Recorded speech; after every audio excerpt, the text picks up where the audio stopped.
Money Shift here. We are inside the 2024 Toyota Tacoma TRD Off-Road with the 6-speed manual transmission. And it's time to give you an extensive walk around and review of this truck. I've put over 800 miles on it. I got some opinions and I am looking forward to sharing my ownership experience with you. But before we can do so, you guys got to know what truck we're working with. So we're going to take a look at the Maroni so you know what options I had, what I paid, and what we're working with in this video. So let's take a look.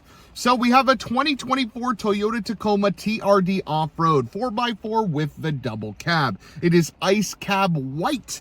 All TRD Off-Roads come with the 4-cylinder 2.4-liter turbocharged engine, but if you get it with this 6-speed manual, it's actually downrated in horsepower and torque compared to the automatic models. Now, my truck specifically has the $720 audio multimedia upgrade, which is this 14-inch screen. It also has the $60 mud guards and the $4,625 TRD off-road package. But if you've been watching this channel, you know I've already did a video on all of those pieces in that package. That gives us a grand total of $47,505. And after delivery, processing, and handling, you're looking at 49 G's. So without further ado, I'm going to give you guys the keys. You're going to take a walk around and then we're going to go on a drive and talk about the thoughts behind the wheel of this Toyota Tacoma. Here you go. Let's take a walk around. With the keys in your hand, let's take a look at the 2024 Tacoma TRD Off-Road.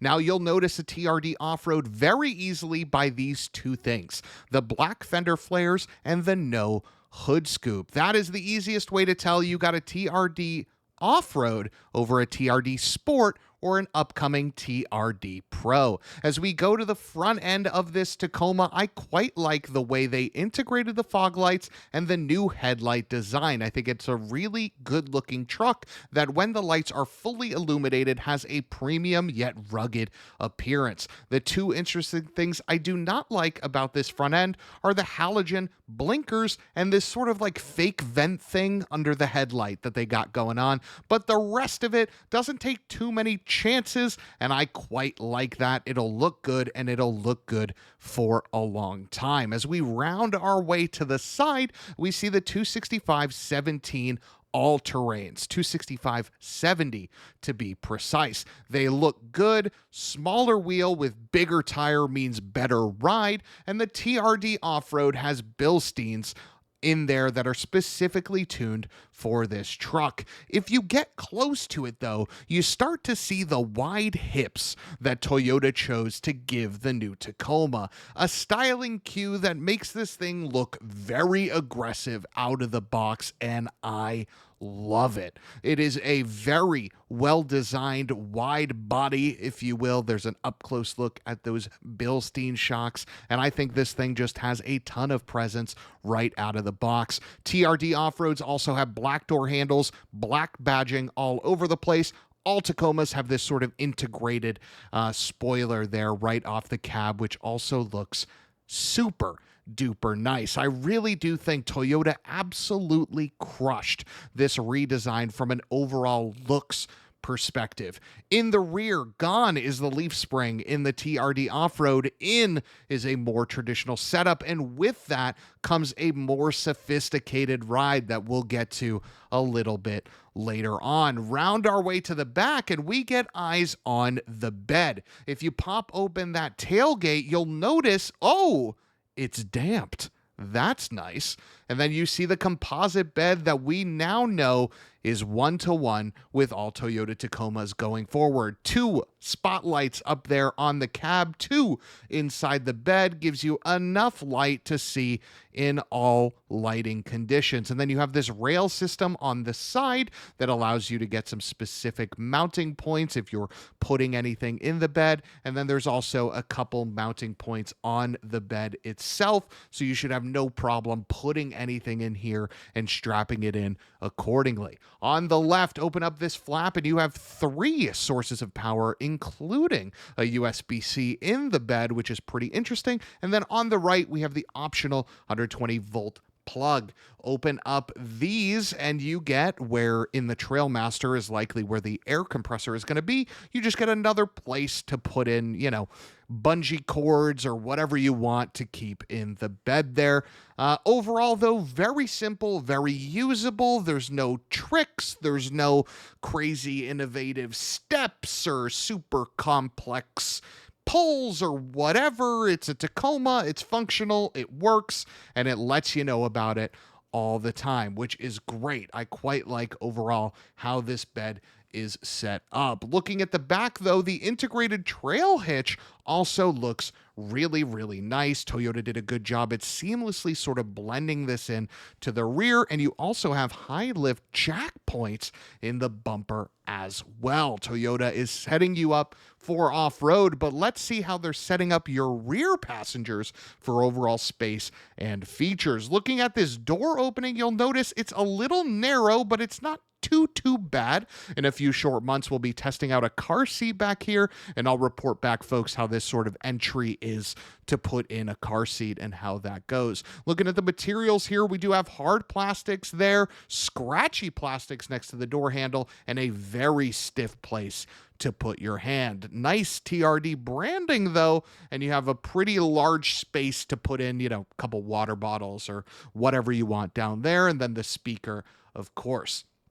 As we make our way inside, you'll see this is the emergency kit that I referenced on the window sticker, and this is the emergency kit, which I have actually used. I've used the Band-Aids in the back of that already. One map pocket, not two USB-Cs, and one 120-volt outlet, and these, you know, cup holders that say capped bottles only, which, you know, not true. I've already put in a coffee there, guys. So spoiler alert, you can put whatever you want in that rear cup holder. Pull that switch, latch, whatever you want to call it, and attach it right there, and it keeps the rear seat back up, and you have access to some under seat storage. The first thing you'll see, though, these are the things that go in the sliders in the bed so that you want to get your mounting points correct for all your bungee cords or whatever. That allows you to do so. And then this is the quick charge cable that I referenced on the sticker for $70. You get a USB-C, you get a Lightning. They're really nice cables, not worth the $70. They are worth the $70, but you don't need cables from Toyota. They just came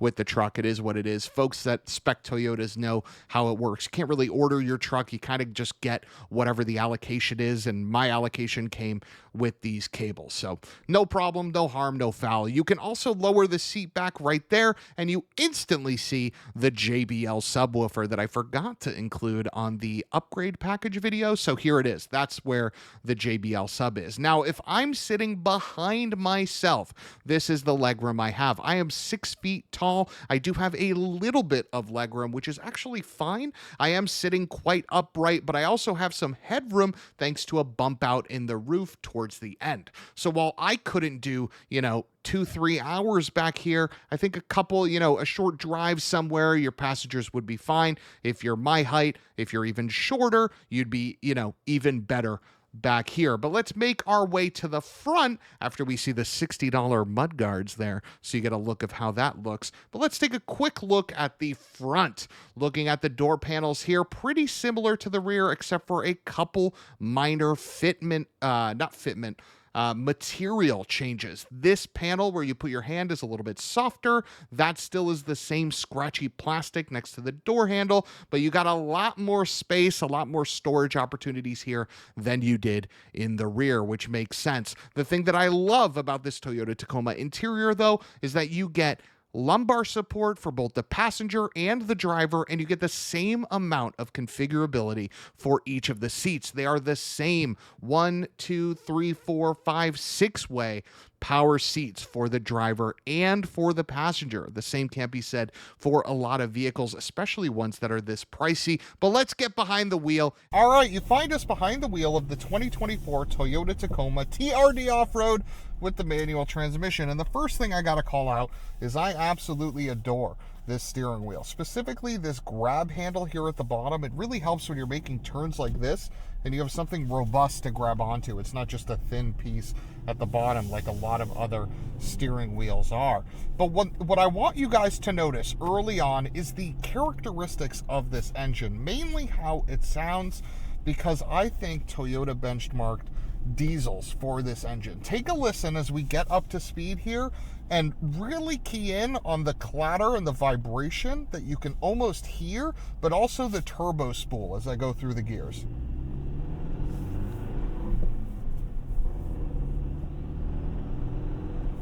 This thing sounds like a Colorado diesel. It sounds like an old Stellantis Eco Diesel, and that's a good thing, in my opinion. I love that characteristic of this truck, and let's be honest, it revs only to 5,500, so it might as well be a diesel with how low this thing revs. But I love the characteristics of that. It's very truck-like. It's very rugged for a 2.4 liter turbocharged engine that can also be found in a Lexus RX. It's given a really rugged characteristic in this with how Toyota tuned that sound. Take a listen again as we get up to speed here.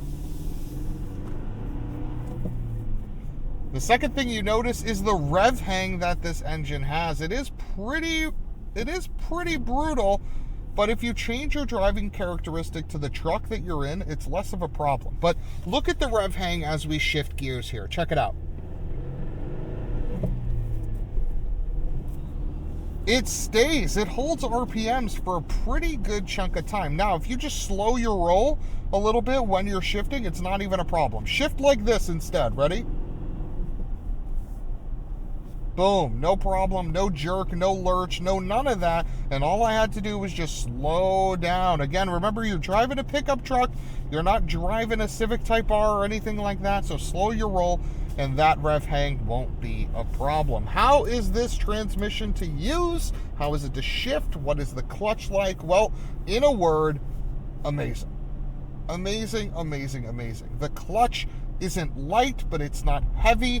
It's very communicative. You know where the brake point is. You know where it's going to hold. You know where it's going to work. This shifter is connected directly to the transmission, so it rattles around all over the place. I love that. But also, to shift it, you always know what gear you're going to. You always know what gear to be in. There's no secrets, nothing like that. It's very easy to use, very easy to just row through the gears. I love it. I've loved all 877 miles behind the wheel of this Toyota Tacoma because this transmission with that clutch have been a joy to use. And because this engine is so torquey, you could just keep it in third or keep it in fourth around town. You're not having to hunt for gears because you have the torque to go up that hill. You have the torque to pass around whomever or whatever. It really is that nice to use. The brakes themselves, even pressure, you can get stopped in a hurry, which is really, really nice. But how is the comfort of this Toyota Tacoma? Well, thanks to the beefy all-terrains and the Bilstein suspension, you get something that is actually rather comfortable and compliant over bumps and jumps in the road, whatever that is, because we don't have the torsion rear suspension, because we have lots of suspension travel, because we have a thicker profile of tire, you're ending up with something that is pretty comfortable. Now, is it Lexus comfortable? No. But is it more comfortable than a lot of machines? Yes. A lot of the previous cars that I've had don't hold a candle to this in terms of comfort, and it's a pickup truck, and that's entirely because of the suspension travel that it has and the bigger tire profile that it has. The steering itself is not communicative, but it's not vague. I don't get driving sim from this, not in the slightest. There's no on-center play, which is interesting because it makes the truck feel a little bit more darty. It makes it feel like you can sort of zip-zap through town and through traffic. You can see right here, it'll shake on you, you know, as that S5 just gives it the absolute beans.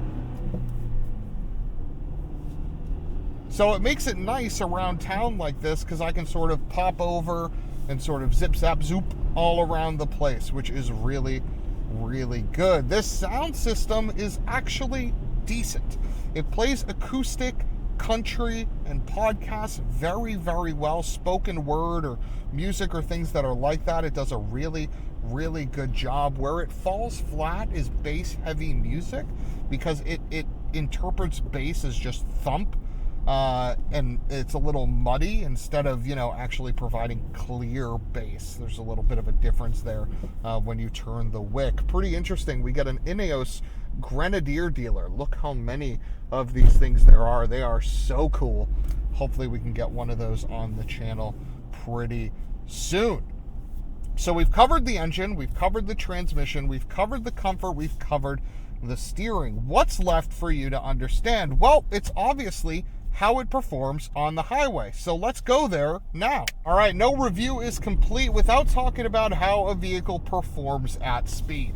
So we're gonna get up to speed here on the Pike and talk about how the Toyota Tacoma performs on the highway, because a lot of you are going to be clicking off a lot of miles in this truck. So it's important to understand how the comfort is, how these seats are, and how the car sounds at speed, because sometimes with a manual transmission, if the gear ratio is a little bit too tight, the noise, vibration, and harshness from that engine can be a little bit too much to overcome. Taking it, some light tire noise.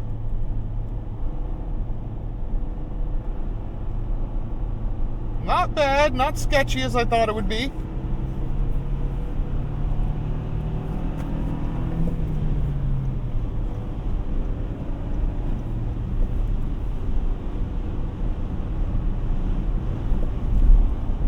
And that's a little bit windy today, but cruising at 70 miles an hour puts us right above that 2,000 RPM mark. And take a listen what the Toyota Tacoma sounds like at this speed. And again, remember, it is a windy day.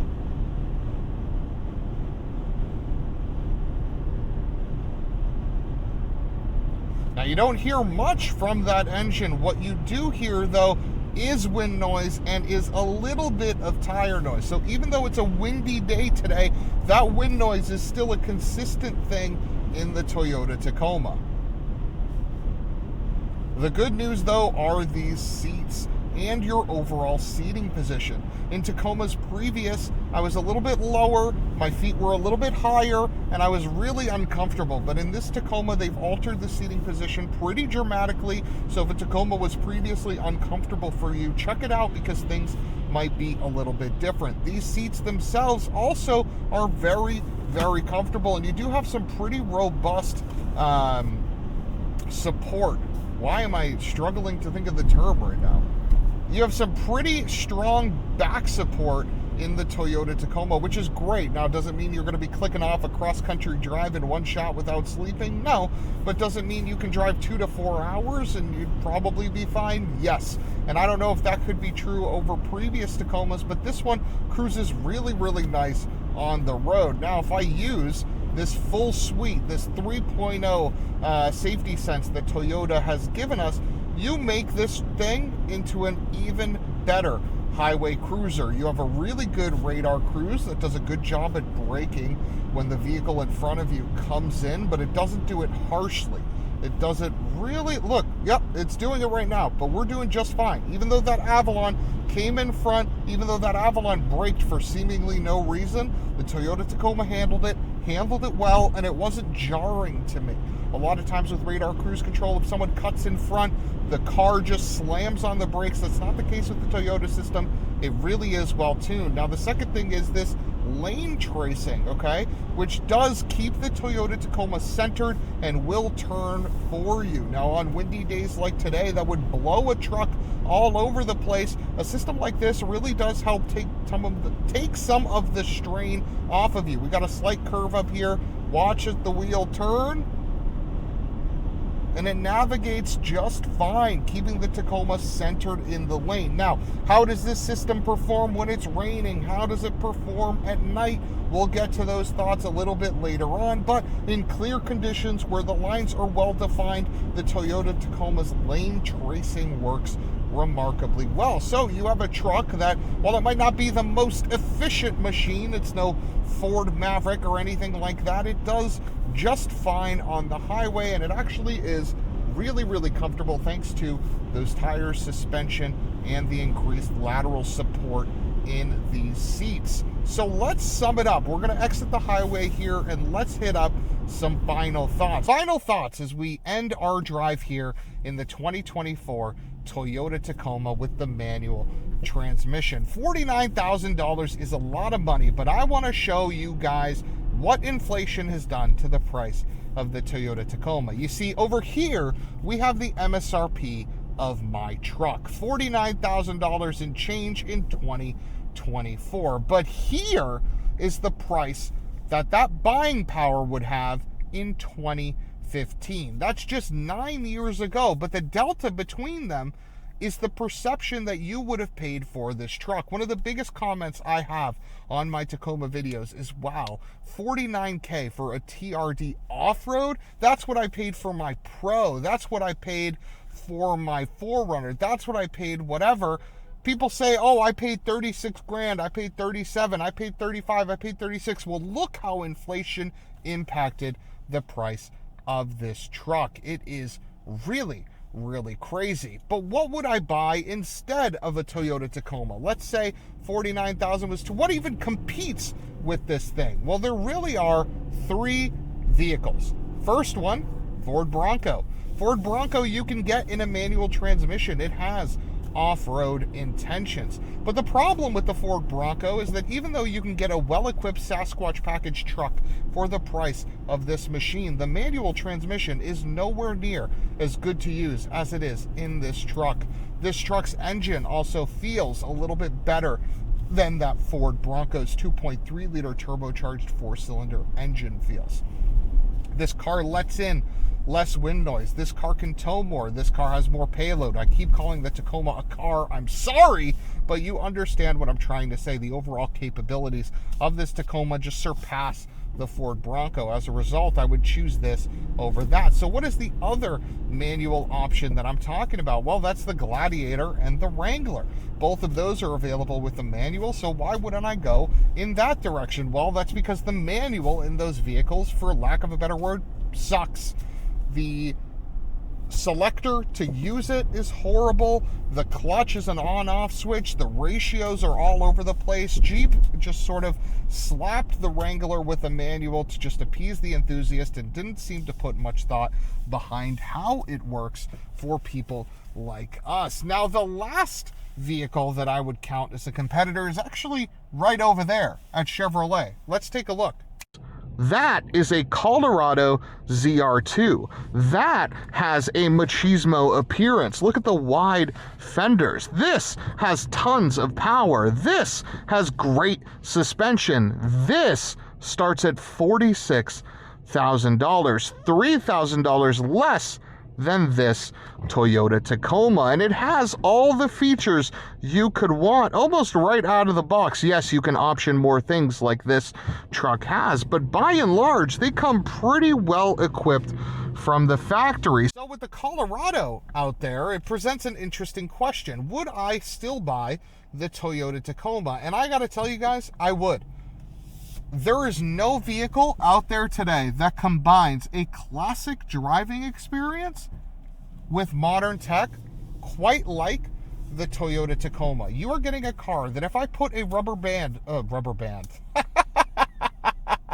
if I put a bandana around your eyes, put you behind the wheel in a parking lot and said, let's give this thing a spin, and how do you try to guess the gear? You might guess the year. You might guess 2018. Might guess 2017, maybe you'd guess 2019, maybe you'd guess 2010. Who knows? You'd be all over the map because it drives a lot older than it feels. Yes, there is rev hang, but slow your roll with the gear shifts and that'll never be an issue. And you get all that while still having all the modern tech you want, which is really nice, really refreshing, and something that can't be said for a lot of vehicles out there today. So kudos to Toyota for not only giving the Tacoma a manual transmission in 2024, but giving it a good manual transmission in 2024. A lot of companies give a manual just to fill the stat sheet. Maybe it's for marketing, who knows? But Toyota cared, and Toyota did it right. That's the review for the 2024 Toyota Tacoma. I'm Money Shift. Don't forget to give the page a like and a follow if you want more on this Toyota Tacoma. Maybe you're considering buying one for yourself. There's going to be no channel that covers the TRD off-road and other 2024 Toyota Tacoma models quite like mine. And by the end of my Tacoma series, you'll know, is this a truck you want for yourself, or are you going to go in a different direction. I'm Money Shift. We'll see you in the next one. Goodbye.